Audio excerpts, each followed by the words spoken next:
ప్రజా తెలంగాణ టీవీ న్యూస్కి స్వాగతం. జగిత్యాల పట్టణంలో ఆగస్టు 1వ తేదీ నుండి 7వ తేదీ వరకు గణేష్ నగర్లో అంగన్వాడీ కేంద్రంలో తల్లిపాల వారోత్సవాలు నిర్వహించడం జరిగింది. ఇందులో గర్భిణీలకు, శ్రీమంతులు, 6 నెలలు నిండిన పిల్లలకు అన్నప్రసానం నిర్వహించడం జరిగింది. ఈ కార్యక్రమంలో అంగన్వాడీ టీచర్స్ పి అరుణ, సిహెచ్ లక్ష్మి, ఎన్ గంగాభవాని, ఇంద్రజ, హారిక, వి జ్యోతి, ఆశా వర్కర్స్, ఆర్బీఎస్కే డాక్టర్స్ మొదలగు తదితరులు ఇందులో పాల్గొనడం జరిగింది. అందరికీ నమస్కారం. సో ఇక్కడ ఈరోజు తల్లిపాల వారోత్సవాల ప్రోగ్రాంలో భాగంగా ఈరోజు సెలబ్రేట్ చేసుకుంటున్నాం కదా. సో తల్లిపాల వారోత్సవాలు ఎందుకు చేసుకుంటున్నాము? తల్లిపాల ప్రాముఖ్యత అందరికీ తెలుసు కదా. సో బిడ్డకి తల్లిపాలు చాలా ముఖ్యం. ఫస్ట్ పుట్టగానే వచ్చే ముడిపాలు అయితే ఉంది కదా.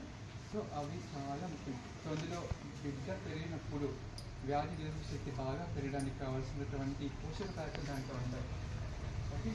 సో ఆ ముడిపాలనే కాకుండా కంటిన్యూస్ ఫీడింగ్, ఆ ఫీడింగ్లో ఇప్పుడు మామూలు పాలతో పోల్చుకుంటే తల్లి పాలల లోపల చిన్నపిల్లలు వ్యాధి నిరోధక శక్తి పెరగడానికి కావాల్సిన పోషకాలు ఇమ్యూనోగ్లోబులిన్స్ అంటాం వాటిని, అవి చాలా ఎక్కువగా ఉంటాయి. సో తల్లిపాలు చాలా ముఖ్యం. ఎప్పటివరకు ఇవ్వాలి? ఫస్ట్ 2 సంవత్సరాలు నిండే వరకు ఖచ్చితంగా ఇవ్వాలి. సో తర్వాత 2 సంవత్సరాల నిండిన తర్వాత ఇవ్వకూడదు. తల్లిపాలు సరే మంచివి కదా అని చెప్పి కంటిన్యూగా అలా ఇవ్వడం కూడా కరెక్ట్ కాదు. ఎందుకంటే పిల్లలు పెరిగినప్పుడు తల్లిపాలే కాకుండా వాళ్ళకి కావాల్సిన పోషక పదార్థాలు మిగతావన్నీ అందాలి కదా. సో మిగతావన్నీ అందాలి అంటే మనం తినే ఆహారంతో అందుతాయి. కాబట్టి 2 సంవత్సరాలు నిండే వరకు ఖచ్చితంగా ఫీడింగ్ ఇప్పించండి. ఓకే. సో 2 సంవత్సరాలు నిండిన తర్వాత పూర్తిగా ఆపేసేసి మిగతా ఘన ఆహారం అన్నీ ఇవ్వాలి. ఇది ఎప్పటివరకు తల్లిపాలు కూడా 6 నెలలు నిండే వరకు పూర్తిగా పాలన మీదనే ఉంచాలి పిల్లల్ని.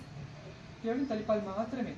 పిల్లలకి సమ్మర్ వచ్చిందనుకోండి, దాహం అవుతుంది, కొంచెం వాటర్ ఇద్దాం, కొంచెం మంచి దాహం మనకి దాహం వేస్తుంది కదా, అలాంటి ప్రయత్నాలు ఏమి చేయాలి.